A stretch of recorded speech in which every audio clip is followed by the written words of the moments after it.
Hello, everyone, and welcome to another episode of Destination Truth. Today's episode is very important to me because, for once, I am going to try to clearly define what I see as being a perfect government compared to what we have here in the United States and in general versus other governments throughout time. And I'll probably also just reiterate some of my other political beliefs, but nonetheless, I am a minarchist, for one. And as a minarchist, I believe in minimal government. That's what minarchy is. Anarchy is the lack of any government of any kind. And on the absolute opposite side of the spectrum is communism. Communism is basically absolute government. Everything is controlled by the government. Every decision that is possibly made is made by government decision. Even the transportation of individuals. If you want to leave a certain area, if you want to leave a job, that's not actually up to you. It's up to the government now, because they see whatever they think is what they think is best, and whatever they think is best goes. Okay, so that all being said, I don't like communism. I don't, and there's a lot of anarcho-capitalists and anarcho-communists out there who, in my opinion, these are more kind of useful idiots where they have great intentions. They believe in things that are valuable, and they understand things probably quite well. However, anarchy does not work very well because, let's just face it, in a perfect anarchist system, everything is controlled by a business entity of some sort, correct? So, if that's the case, then anytime you need anything done, you need some kind of a business entity to make it happen, or some kind of grassroots gathering of people to make change. So, even building the roads requires a company or a group of people to come together and agree to pay a certain amount of money and to get the job done.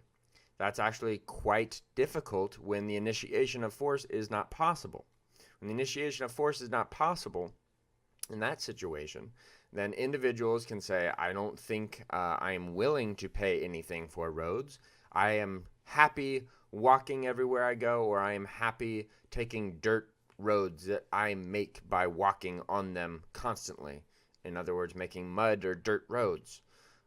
Anyways, so that's just one example. Another example is corporations taking over everything and having huge monopolies that basically enslave people, and the contracts by which you write and sign as an employee would be actually enforced by other companies, and if you don't oblige, you could be punished or thrown into a privatized prison, of which corruption could control. So a prison system that is basically just a business, evil people could just pay extra money to keep you in there longer. Of course, a business that is a prison system would be probably profitable because they'd use forced labor. Bottom line is, this list goes on, but contracts would be written and enforced. They'd be ridiculous. That you could end up easily seeing contracts for businesses that are basically forced slavery, and you not having a lot of say about the matter as an individual. So, anarchy doesn't actually work, even if everything is basically done by businesses that are well organized. The problem is, it's quite easy for anarchy to basically just destroy nature and natural society for man. It'd be very strange to live in a perfectly communist civilization unless it was a village. If you lived in a nice little village back in like medieval times, maybe you had a king or some kind of leader just to help organize what needs to be done with the village. In certain circumstances, you'd probably want something like that, or maybe you'd want a wise man council. I don't know. There's all these different, Indians had chiefs, keep that in mind, and medicine men and such. So there's really never been an anarchist civilization on Earth ever, probably, unless you were a village with a population probably south of 100 individuals. So again, point being, anarchy does not work. Communism kills millions of people and basically sows the seeds of massive amounts of suicide, depression, people getting sent to gulags because they don't want to do what the government tells them to do, etc., etc., etc. Fake famines that kill millions and millions more than the Second World War even. So, yeah, I mean, war is bad, but communism is far worse. I would rather have a third world war, probably, as long as it wasn't nuclear, compared to the United States becoming a communist country. That's important to note. Anyways, I think I've prefaced this whole video now with why both spectrums are absolutely worst case scenarios. Whether it's you've got communism or anarchy, both of them are absolutely terrible in my opinion. However, a minarchy, a minimal government, that can work. And what you see before you is what looks like a large government, but for a number of reasons I will list here, you can actually keep the government quite minimal. Okay, so let's start with the very beginning. For this to work, your minarchy has actually got to be a constitutional minarchy. Otherwise, it can be changed drastically into anything else. And so basically, because my audience is largely United States Americans, I'm going to use vernacular from United States law and such. So we would have a constitution with founding fathers, but it would have extra sections or stipulations guaranteeing to leave certain things unregulated, and should the government still become corrupt, the people can vote for a house removal every 50 years, where all positions within government can be voted on. Plus, all new laws would require sunset clauses with a maximum duration of 50 years. So every 50 years, pretty much everything can be abolished, depending on what the time frame is. Obviously, the house removal would be only for persons, and then the sunset clauses would be for laws. So that would be different. But nonetheless, should your government become extremely corrupt or ineffective, inefficient, anything like that, you can quite easily you don't even have to vote on people yet. You can just say, hey, we're getting everybody out, and we're going to vote in a completely new government pretty much. And then the laws, if you've got a law and it doesn't work for 50 years or it does work for 50 years, either A, will be very easy to get it to pass again, or B, it isn't needed after 50 years. Stuff like this would be really good in U.S. law. Okay, additionally, anything could be voted on with a large enough petition. That means pretty much just about anything could be voted on, except the Constitution itself cannot be altered. So that would be a clause that we should have in the United States Constitution, which is not listed pretty much. Something that says quite simply, this cannot be altered, and its interpretation is like X. So like making everything crystal clear and unalterable is very important.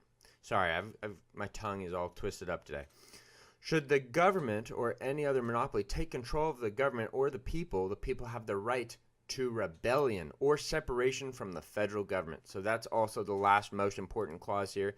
That is a guarantee to make sure your government does not end up serving another country, like some kind of external subversive hostile takeover where, let's say all of your politicians are secretly funded by Saudi princes now, and the Saudi Arabians are finding ways to exploit your lands, buy your mines or the rights to minerals or oil, etc.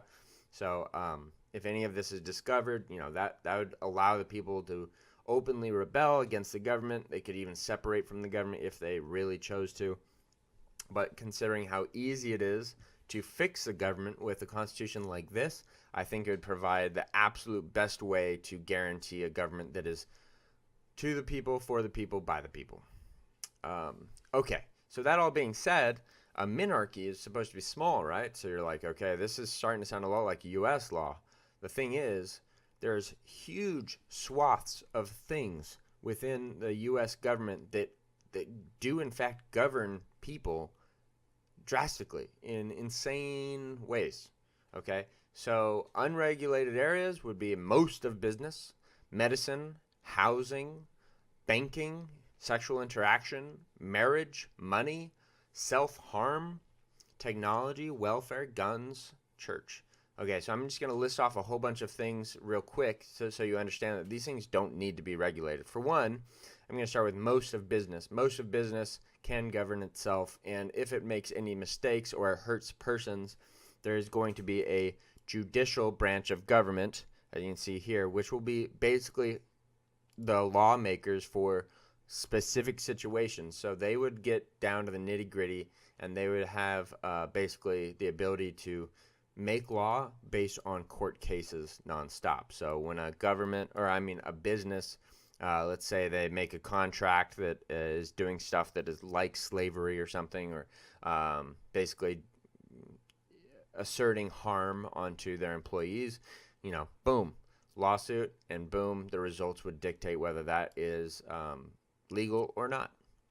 Medicine doesn't need to be regulated the way that it currently is. Like, people can buy medical insurance, and then medicine itself, the actual drugs and such, would be regulated by the FDHA, the Food, Drug, and Health Administration, which would be basically federal funding into research, into keeping the population healthy. So you'd have all kinds of tests going on, and obviously this one would actually fund itself, because every time a food or drug of any kind is basically created, they would have to pay some money to the FDHA and have it researched to make sure that it is healthy, and make sure that all of the facts about it, such as the fat content, sugar content, all that stuff, would be displayed. So the government would do that for you for a simple fee. So that would be a very smart way of taking care of a lot of issues that we still face here today in the United States. Certain laws are being passed or have been passed, for example, to have stamps of GMO or non-GMO food products and such. So if you had a trusted government entity that did these tests, I think a lot of people would actually appreciate that and benefit from it, for example. I'll go back to that somewhat later. So that's medicine. Housing, just so you know, without a shadow of doubt, because I work in the housing industry for a mortgage bank. I work on the finance side. The housing meltdown of 2008 and 2009 was, in fact, due to government intervention. Governments promising banks that they can do completely, basically irrational, risky, straight up almost fraudulent activities because they had a promise of government backing, FDIC, for example. And fractional reserve banking, another example of where the government has come in and said, yes, you're allowed to do this. And if anything happens, we've got your back if you're big. If you're too big to fail, we'll take care of you, because our government's extremely socialist in the United States. Not that far off from communism, honestly. I do believe that at this point in time. Government intervention created the melting of the housing market in the United States, and that's going to happen again in the next 5 to 10 years. Trust me, and hardly anything has changed since 2008 and 9. Seeing my camera's getting out of focus. Sorry about that. Hopefully that's better. Okay, so next, banking. So banking, if it was regulated, then the government's going to tell the banks to do certain things, which basically monopolizes and nationalizes the banking system, which means the government now controls finance. And if that's the case, then they can do a whole bunch of nasty things that make it harder for the people to save money and such. If there was actual legal competition allowed within the United States, you'd have a whole bunch of cool, banks advertising saving accounts with actual percentage returns rather than net losses because of inflation. Later I mentioned money, and that's because money itself I don't think it should be issued by the government. Obviously, there should be maybe some promotion of the government to use a universal kind of currency for exchange. Maybe that's Bitcoin or a better, much faster cryptocurrency. Maybe even just Litecoin could do the trick. But nonetheless, something for taxation, something for this and that. But I don't think there should be a monetary system that's regulated by the federal government or an outside body like in the United States, the Federal Reserve. That is not a United States institution in any way, shape, or form. The only way it's regulated is that the president gets to basically elect the president of the Federal Reserve, or the residing officer. Okay, so self-harm, it's like suicide. People get punished for trying to commit suicide or attempting it.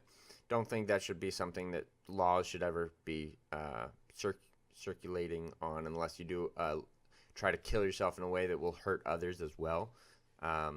Marriage, obviously, don't need to regulate it. Churches should take care of that only, and incentives for being married should maybe be centered more about raising kids.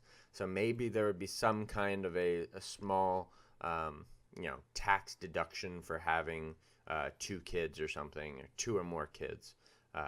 Nonetheless, not important. Welfare, not needed. It's not working. There'd be no welfare system. If you needed welfare, you can go to churches or other welfare institutions where people fund, maybe wealthy people or businesses fund people, persons that are mentally ill, etc. The welfare section I could talk about for easily 20 plus minutes right now, but I'm just going to keep it simple and say you can privatize welfare and it would be ran better. There'd be better halfway houses, better mentally ill hospitals, stuff like this, okay? Maybe even better psychological help that's relatively cheap, okay? Guns, largely unregulated. However, there would be definitely a need for a registry. I've listed this down here. The Homeland Protection is border protection as well as internal investigation, something like the FBI mixed with Border Patrol. And they would regulate prisons and other means of punishment, as well as what civilians are allowed to own firearms-wise, as well as have a registry for that. Yeah, so I've basically covered everything in the unregulated areas, so you understand that alone is like half of government currently in the United States. Like literally half of our government currently is just to regulate all of this. Oh, last one, churches, and this is not a finite list, by the way. Obviously, there's a last comma there because I think there's plenty of other things I haven't even thought about. This diagram I've made took me a couple hours actually, but I've been thinking about it for months and months. So I think, I'm making this video because I'm finally ready to put enough of my ideas to paper here and share them. But yeah, churches, I mean, if they can't raise enough funds through tithing and donations to simply, rent out properties and such, then maybe they shouldn't exist. I don't know. Or maybe they should use people's homes. That is still done today in the United States. But yeah, I don't think there should necessarily be tax handouts for churches. It's very cheap to run a church already, but they do get, they're tax-free foundations basically. And I don't think you even need to do that because the only taxes within a minarchy are very simple. There's really only 2.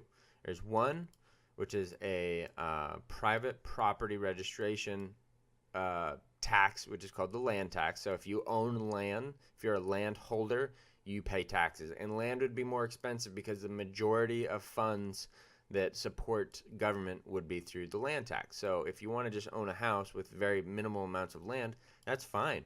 I mean, that's relatively cheap. But it also means that the companies that buy up land to build houses and sell it out, they make even more money as well. So it's all just, it's facilitating a system that just makes more sense in the long run. The other tax is a federal level accounting taxation of corporations and big business. So that's the other tax that helps fund a lot of the rest of this that we're going to get into. But nonetheless, after discussing taxes, I'm actually going to go ahead and just dive right into all of this. So there would be a need of a federal government within a minarchy, and it would be relatively simple and straightforward. There would be an executive branch with a president and a House of Representatives. These would be within the same branch of government. The president would have 5-year terms, 3 terms max, and that seems like a lot. That's 15 years, but trust me, there's been plenty of individuals throughout history where a lot of people, probably the majority, would agree that it would have been better to have a single person for 15 years rather than 3 different people over 16 years or something, or 24 years, etc. But yeah, there's been plenty of individuals throughout history where basically everyone loved. And so I think this isn't too much of a problem, or maybe it could be 4. I don't think it matters, but what I do see is a huge problem with how difficult campaign years are. The president effectively, like Obama, for example, his last year in office, he was doing a lot more to help Hillary win than he was doing anything in office. He had effectively stopped being the president, and he was just, doing things for fun and helping Hillary. That's what it seemed like. So Obama has proven that 4-year terms don't seem to work very well because it's basically a 3-year term, with your last year being more about your next campaign. So hopefully having 5-year terms, that means you're actually doing the job more seriously for 4.5 years. And with 3 terms max, that I think that actually does help. But I'm flexible in that. All these things, I am totally flexible. The nitty-gritty, what the big picture is what I really care about. And the president would only basically be a legal tiebreaker, like the vice president, for laws, and he'd also be the only one that can actually call for specific actions like federal spending, going to war, etc.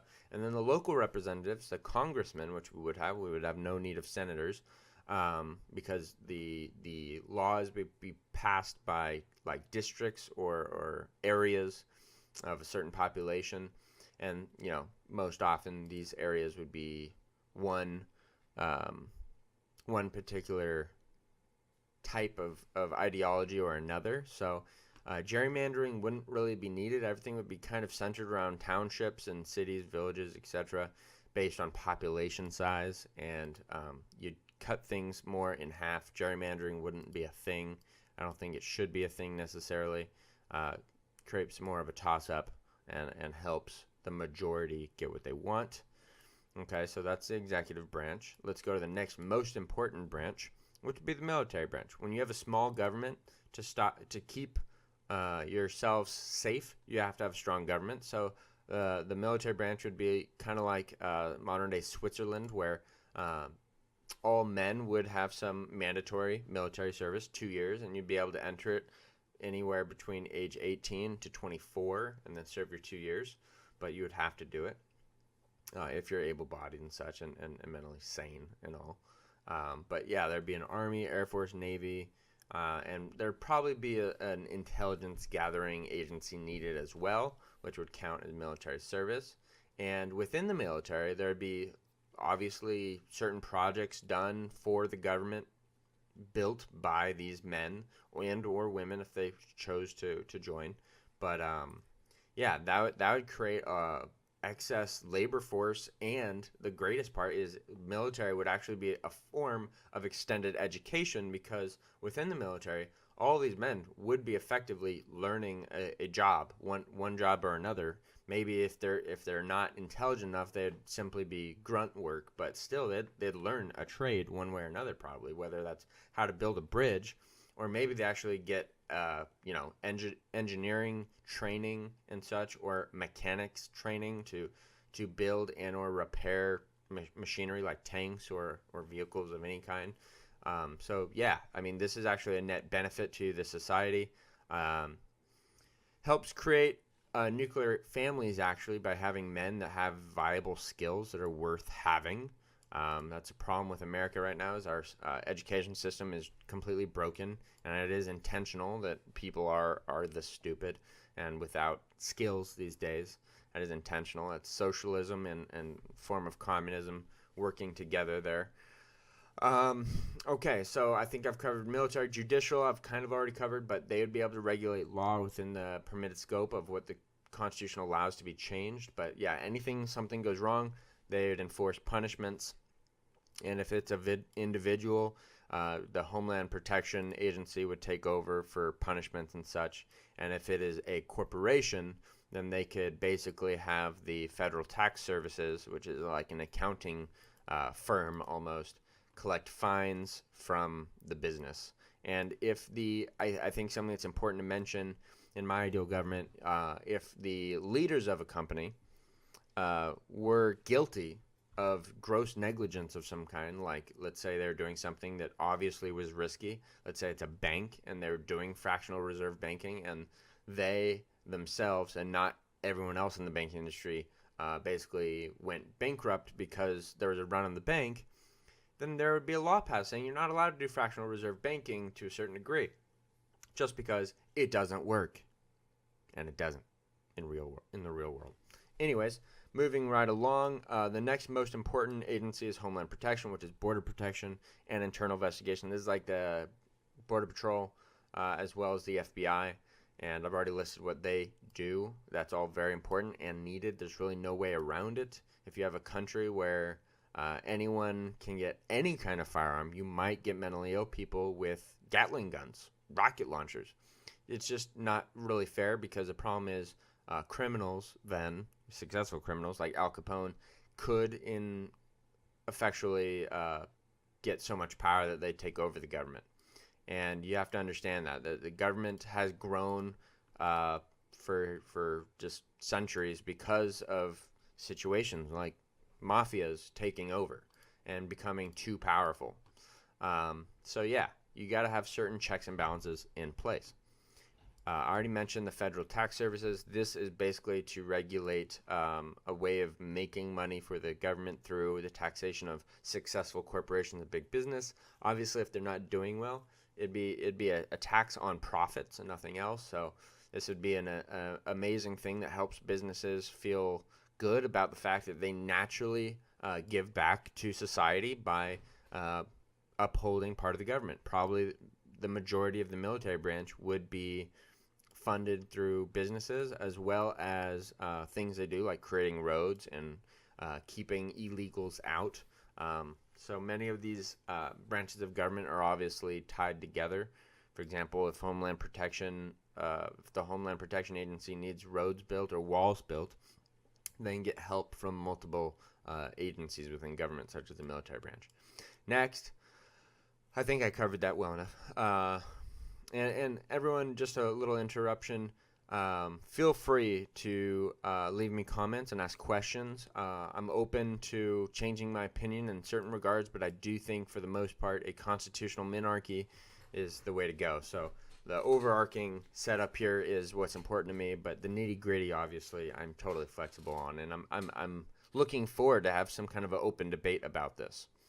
All right, next branch of government is the transportation branch, which would regulate roads, airports, ports, vehicle registration, etc. They would also be regulating citizens leaving the country and coming back, things like this. Transportation would also need to fund itself mostly by using tolls, which would be automated by blockchain and license plates. So basically, you don't need some kind of device in your car. Simply just have a registered vehicle. Boom, you're good to go.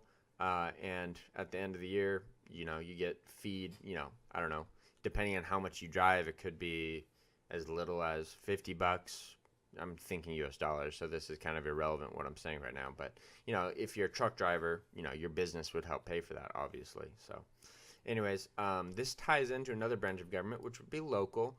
And local municipalities would have the ability to build their own roads as well as bridges, and then get funding from the federal level as well. Okay, next level of federal government that's important, I think, is the WPCA, Water Protection and Conservation Agency. I've given this a lot of thought, guys, so this isn't just like off the cuff. And so I know that in anarchy, for example, you'd have lots of problems with keeping water sources free of pollution because of businesses not caring about the environment typically and only caring about profit. And then on top of that, you'd have to worry about companies monopolizing water supplies. That is not allowed either, because if everyone has to pay for water and a small number of corporations have simply monopolized the water source, then they can just up the prices whenever they want and the people won't have a say. So that is something that has to be protected by the federal government without a doubt. Another one, Immigration Tourism Agency. This one would promote tourism and regulate visitors, as well as a road to citizenship for people that have come to the country, if that's possible. I do believe in an IQ test for things like gun ownership as well as voting rights. And I do believe that even naturalized citizens wouldn't have the same voting rights as normal citizens, so their children could become normal citizens. But after 10 plus years, you become a naturalized citizen within this government. and you'll get a lot of permissions of things to do, but there'd be certain things that I don't think you'd want even your naturalized citizens to be voting on. All right, that covers that whole side. I'm going to finish up over here now. There's an EPA. Unfortunately, I do see an EPA being needed in the world with a exponentially growing government. The next number we're going to hit is 9 billion. We're going to be at 8 for a very short amount of time. We're already halfway to 8, I believe. And we'll be halfway to 9. And after 9, I think we're going to probably skip 10 so rapidly. We'll be at 11, skip 12 and 13. Boom, we're at 14. This is exponential population growth. And although I'll have to make a video on it another time, I'm very sad to say that I think at some point we need to start passing laws that say, you are allowed and even promoted to have 2 children, but if you have 3 or more children, you actually have to start paying taxes, like a child tax. So if you want to have a big family, you better be wealthy. You can't just have kids out of wedlock. Otherwise, you don't have welfare, and you're expected to pay those taxes. And if you don't pay them, guess what? Maybe you'll have to do prison time, and within those prisons, because they will be more like a privatized prison, they probably will have to implement something like labor, like a forced labor camp, like a gulag or something, but not as bad as actual Russian gulags. But, maybe making some prison jeans, prison blues, something like that, doing something productive and teaching the prisoners something productive to do so that when they get out, they don't recidivize right away. They don't go back to prison right away. They actually have a useful skill while they are in prison. They actually do something useful. Okay, so that is important. But yeah, so Environmental Protection Agency, going back to that real quick, corporations throughout history, we have not seen them do a lot for the environment. So you would have to have something to protect the wildlife as well as endangered species and the ecosystem and help promote a balance between humans and the wild. So having something to monitor life all around and basically just take care of endangered species and such, I think that's something that most people want to get behind. I know it seems annoying. My own family has always laughed about the EPA not allowing construction in certain areas just because there's a single organism like a frog that lives only in this one little pond on Earth, and saying, hey, you know what? Earth is a big place. You can build somewhere else. That pond is staying safe. I am actually behind that, and I think most people actually are if you really think about it, just because is it really worth, using that 10 acres or this 100 acres when there's a whole bunch of really unique, cool things about that land that in 50 years, 100 years, they will look back and say, oh yeah, I'm glad we still have that wildlife preserve rather than having a bunch of pavement paved all over it and a bunch of skyscrapers or housing developments put all over it, So EPA is important, I think, but not to the extent we have in America right now, where they're basically, trying to spread fear and mania over climate change. I think we all understand that climate change is natural. It's speeding up because of extra molecules of carbon dioxide and such, greenhouse gases that we add to the air, but I think the worst case scenario is we go to another freezing or cooling period. Hopefully not an ice age, but yeah, I mean, if it's natural, I think we'll survive it. I don't think we're going to have too much problems there. Anyways, so I've already covered the FDHA, but this is a cool agency which would be able to help people like the U.S. Has going on right now, basically.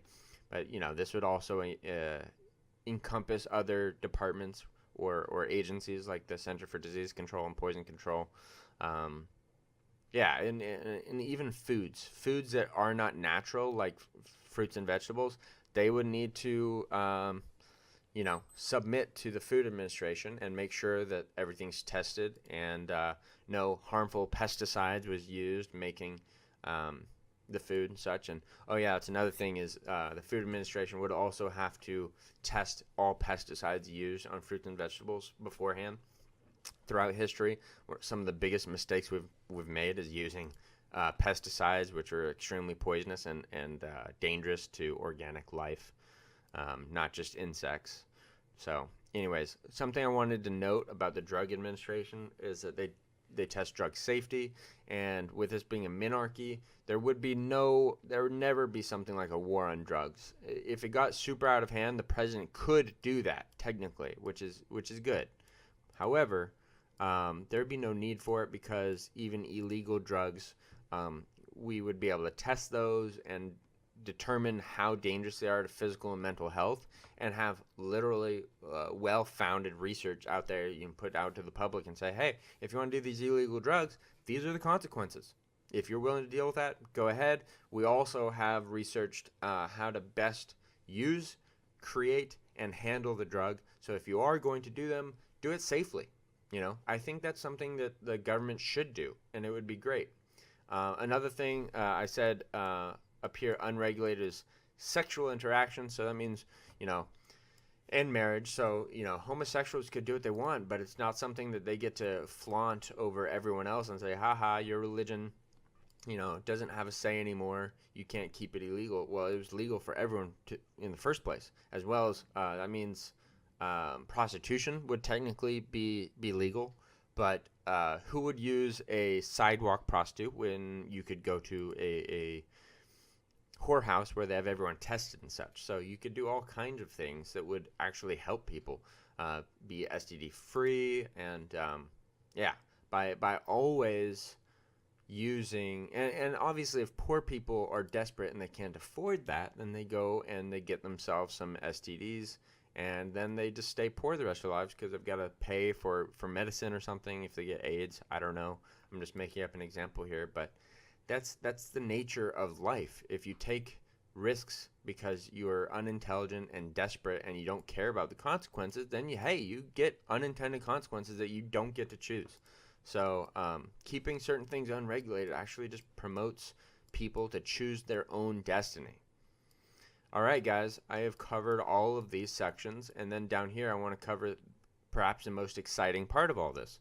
Since this is an overarching government which could still be very small, for example, you wouldn't need all of these agencies to be the size that they are in the United States, because it'd be like small hit-by-hit bases. So this would be basically effectively probably 3 agencies with labs of their own. Big labs, but that's just 3. I mean, currently the FDA alone within the United States probably has way more sub-agencies that work for them and they contract to do this, and that means there's probably hundreds of labs out there. And I know for a fact that I read a book a while back, Top Secret America, that there is huge, massive inefficiencies within the intelligence gathering community because the government uses contractors, private entities, private businesses to do a lot of their work. And so a lot of them end up doing the same exact work, and we start just racking up trillions and trillions of dollars in debt because we're spending money on the same things. So here we go. Last note here. Local municipalities is the most exciting part, I think, because cities, towns, and villages would still have their own mayors or even governors. There would be a governor per large state if you need a state. But the thing is, every little city, town, or village could easily separate from a state. They don't have to be part of one. They can make their own like that. It's going to be really easy. So these local municipalities or governments could effectively make their own governments very easily. So local governments could implement their own taxes if they so desire, if their people want it. So they could effectively create thousands of small governments within this overarching minarchy, and they could vary drastically. So if you are able to get a bunch of like-minded people, you could even have a communist society within this, and no one would care as long as the only people allowed into your communist society are people that agree with being taxed the way you are. And a communism, for it to work, you have to be able to govern what people do for a living and how much they make and what they get. Okay? So obviously that would probably not work, but you could have something very drastically different. If you want a king or a dictator, you could elect one. And, he could have almost all the same power as the president of the minarchy, except only for your specific bit of land.